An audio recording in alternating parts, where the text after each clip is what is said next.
కరోనాతో థియేటర్లకు స్వస్తి చెప్పి ఓటీటీలకు అతుక్కుపోయిన నెటిజన్లు పాన్ ఇండియా మూవీస్ విడుదలైతేనే థియేటర్లకు క్యూ కడుతున్నారు.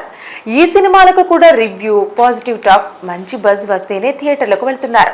కంటెంట్ బాగున్న సినిమాలకు ఈ రివ్యూలు లాభాలు తెచ్చిపెడితే, నెగిటివ్ టాక్ తెచ్చుకున్న సినిమాలకు ఈ రివ్యూలు భారీ నష్టాన్ని కలిగిస్తున్నాయి. ఈ విషయంపై అనేకమైన వివాదాలు తలెత్తి సద్దుమణిగినప్పటికీ తమిళ నిర్మాతల సంఘం మద్రాసు హైకోర్టును ఆశ్రయించింది. సినిమా విడుదల తర్వాత 3 రోజుల వరకు రివ్యూలను నిషేధించాలని కోరుతూ మద్రాసు హైకోర్టులో పిటిషన్ దాఖలు చేసింది.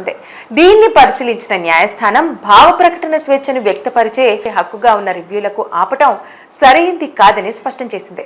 ప్రస్తుతం సోషల్ మీడియా యుగంలో ఇలాంటివి ఆపటం అసాధ్యమని కోర్టు అభిప్రాయపడింది. రివ్యూలను పూర్తిగా నిరోధించడం సాధ్యపడదని, సినీ పరిశ్రమకు చెందిన వారు ట్రోలింగ్లను సమర్థంగా ఎదుర్కోవాల్సిన అవసరం ఉందని అభిప్రాయపడింది. ఇటీవల తెలుగు సినీ పరిశ్రమలో కూడా ఇదే అంశంపై చర్చ జరిగింది. సినిమా విడుదలైన వెంటనే రివ్యూలు రావడం వల్ల జరిగే నష్టాలను తగ్గించేందుకు పబ్లిక్ స్పందనకు కొంత గ్యాప్ తీసుకోవాలని అభిప్రాయపడ్డారు. ఇలా నిషేధించడం కుదరదని న్యాయపరంగా కూడా తేలింది.